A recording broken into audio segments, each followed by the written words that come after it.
Assalamualaikum warahmatullahi wabarakatuh. Bismillah, alhamdulillah, wassalatu wassalamu ala rasulillah wa ala alihi wa ashabihi amma ba'du.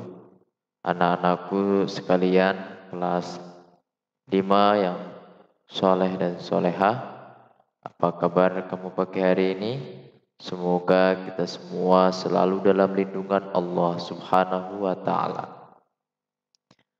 Anak-anakku sekalian, kembali kita belajar dari rumah untuk pelajaran pendidikan agama Islam dan budi pekerti kelas 5 semester 2. Akan tetapi sebelum kita memulai pembelajaran kita, marilah kita awali dengan berdoa terlebih dahulu.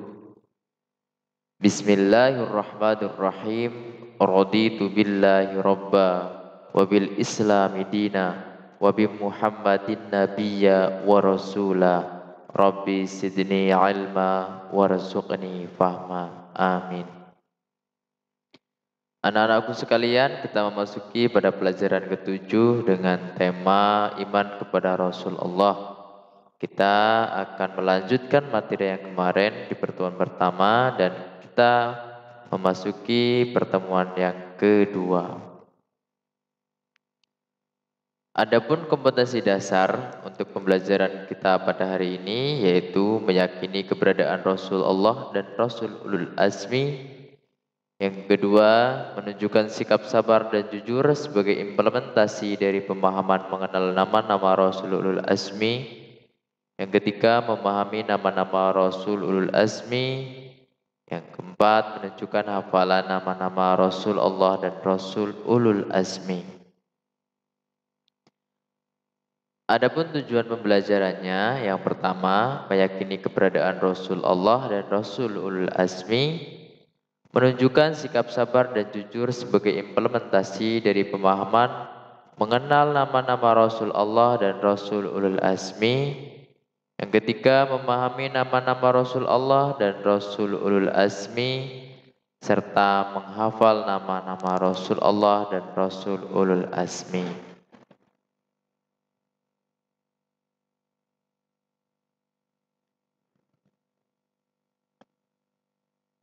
Kita mengulas materi sebelumnya yaitu tentang Rasul Ulul Azmi. Apa yang dimaksud Rasul Ulul Azmi? Ulul Azmi terdiri dari dua kata, yaitu ulul dan azmi. Ulul atau ulu atau oli artinya mempunyai atau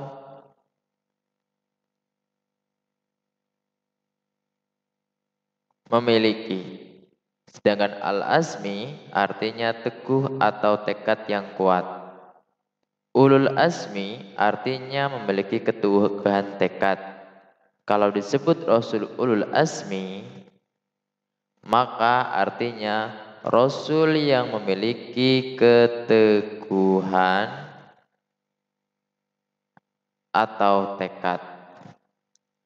Para Rasul Ulul Azmi memiliki keteguhan, tekad, ketabahan, dan kesabaran yang sangat kuat, serta teguh dalam menjalankan tugasnya, yaitu menjalankan ajaran-ajaran Allah Subhanahu wa ta'ala.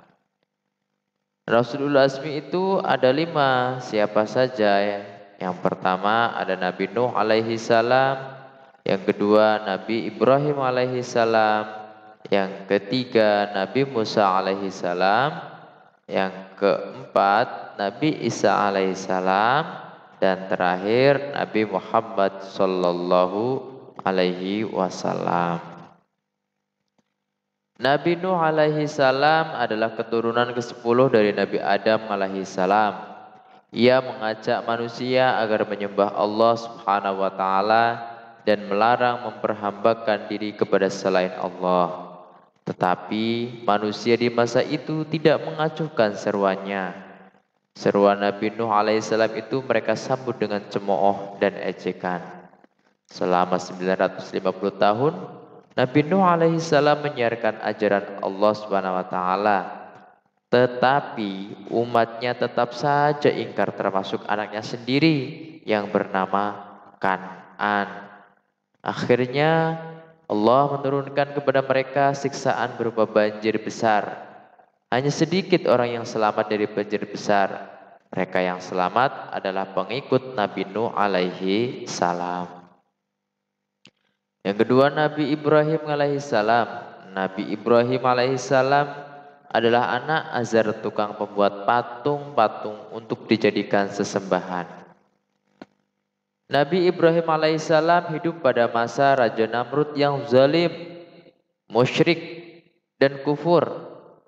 Namun Ibrahim alaihissalam mengajak Raja Namrud dan kaumnya agar beriman dan menyembah Allah Subhanahu wa taala. Ia ajak agar mereka meninggalkan menyembah berhala. Ada banyak kesabaran keteguhan Nabi Ibrahim alaihissalam yang dapat kita ketahui lebih lanjut. Karena ketaatan Nabi Ibrahim kepada Allah Subhanahu wa taala, maka dikabulkanlah doanya. Yang ketiga, Nabi Musa alaihi salam. Nabi Musa alaihi salam adalah putra Imran, keturunan Bani Israel.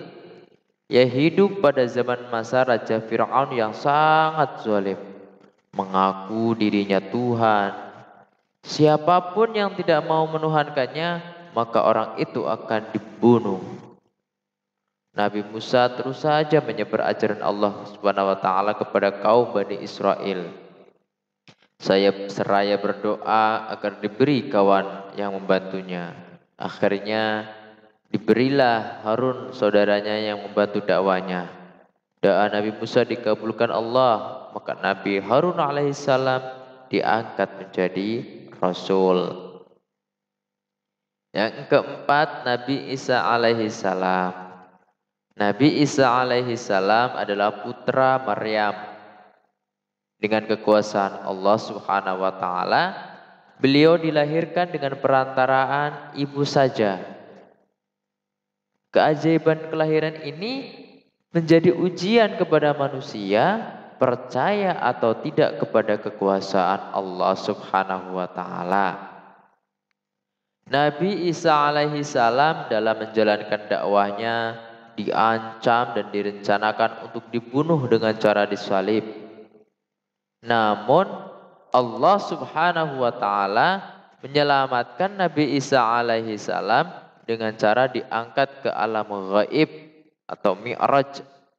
Ternyata yang terbunuh adalah orang yang menyerupai Nabi Isa, yaitu Yahuza Iskariot. Dalam Quran surat An-Nisa ayat 157 ditegaskan, tidaklah mereka membunuh dan menyalib Isa, hanya orang yang diserupakan Allah dengan Isa alaihissalam yang tersalib. Kemudian yang terakhir, Nabi Muhammad sallallahu alaihi wasallam. Sejak muda, Nabi Muhammad sallallahu alaihi wasallam terkenal dengan jujur, tabah, sabar, bertanggung jawab dan bekerja keras. Sehingga diberi julukan Al-Amin, artinya terpercaya.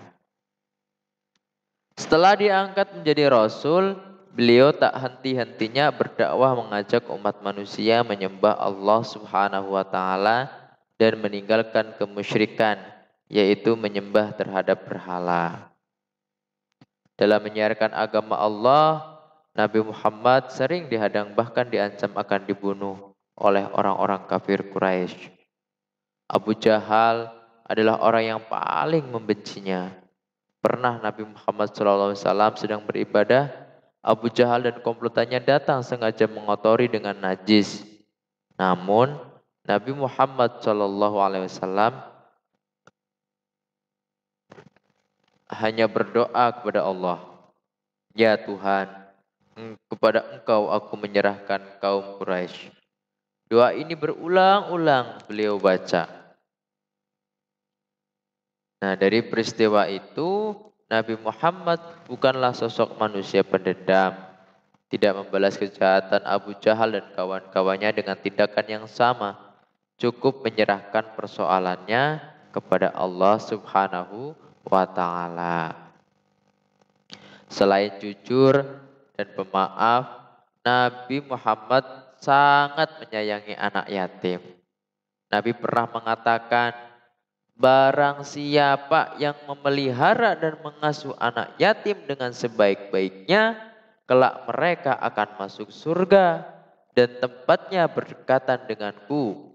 Hal ini diisyaratkan Nabi dengan jari telunjuk dan jari tengah, sangat berdekatan dan tidak ada terhalang apapun.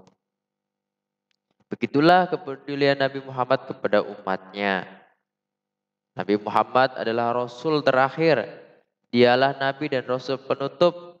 Tidak ada lagi Nabi dan Rasul setelah beliau. Karena Nabi Muhammad sebagai penutup, maka sering disebut dengan istilah Khatamul Anbiya, artinya penutup atau penghabisan para Nabi dan Rasul. Poin selanjutnya adalah bagaimana kita mengetahui sikap terpuji para Rasul dan para Rasul Ulul Azmi. Sikap terpuji para Rasul. Ada sikap berbicara, sikap makan minum, sikap berjalan, sikap bertamu, sikap waktu belajar, sikap ketika bergaul sesama teman, dengan guru, dengan orang tua sendiri, dengan orang yang lebih tua dan sebagainya.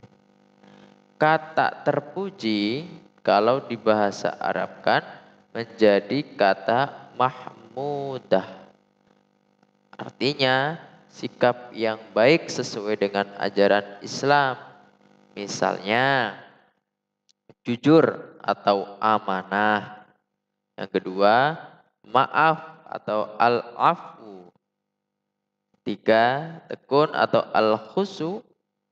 Empat, malu kalau diri tercela, al-haya. Lima, bersih, an-naswah. Enam, pemurah, as-sakhau. Tujuh, sabar, as-sabru, dan seterusnya. Anak-anak, dilanjutkan sikap terpuji para Rasul itu dapat dibagi menjadi dua. Sikap terpuji kepada Allah sebagai pencipta alam semesta dan sikap terpuji kepada sesama manusia dan alam sekitar. Ingat, Rasul memiliki sifat wajib, yaitu Rasul memiliki sifat sidik, artinya benar, sifat amanah, artinya dapat dipercaya, sifat tabligh, artinya menyampaikan, dan sifat fatonah, artinya pandai dan cerdas. Kemudian bagaimana kita bisa menyikapinya? Apa saja sikap-sikap mereka yang pegang teguh, yaitu menyembah hanya kepada Allah, Tuhan yang Maha Esa. Para nabi dan rasul itu terpelihara dari segala macam dosa, baik dosa kecil maupun dosa besar. Tetapi sebagai manusia biasa, tidak lepas dari sifat khilaf seperti yang dilakukan oleh Nabi Adam alaihissalam yang mendekati pohon larangan Allah akibat godaan setan. Kemudian sikap terpuji para Rasul Ulul Azmi. Hal ini dijelaskan dalam Al-Quran. A'udhu billahi minasyaitonir rajim. Wa id akhadna min nabiyyina mitsaqahum wa minka wa min Nuhi wa Ibrahim wa Musa wa Isa ibni Maryam wa akhadna minhum mitsaqan ghalidha. Artinya, dan ingatlah ketika kami mengambil perjanjian dari para nabi dan dari kaum Muhammad, dari Nuh, Ibrahim, Musa, Isa putra Maryam, dan kami telah mengambil dari mereka perjanjian yang teguh. Sikap terpuji dari ayat ini yaitu adalah kalimat atau kata teguh. Kata teguh yaitu ya perjanjian yang teguh. Di sini ada kalimat perjanjian yang teguh. Teguh dan sanggup menyampaikan agama kepada umatnya masing-masing. Pada pelajaran sebelumnya telah dijelaskan bahwa ulul azmi maksudnya teguh hati, tabah, dan sabar. Nah, mengapa Rasul-Rasul ini mendapatkan gelar ulul azmi? Karena mereka paling banyak mendapatkan tantangan. Mereka mendapatkan banyak tantangan, penderitaan, akan tetapi mereka tetap teguh, tabah, sabar, dan terus berjuang menyampaikan pesan Allah Subhanahu wa taala kepada umatnya.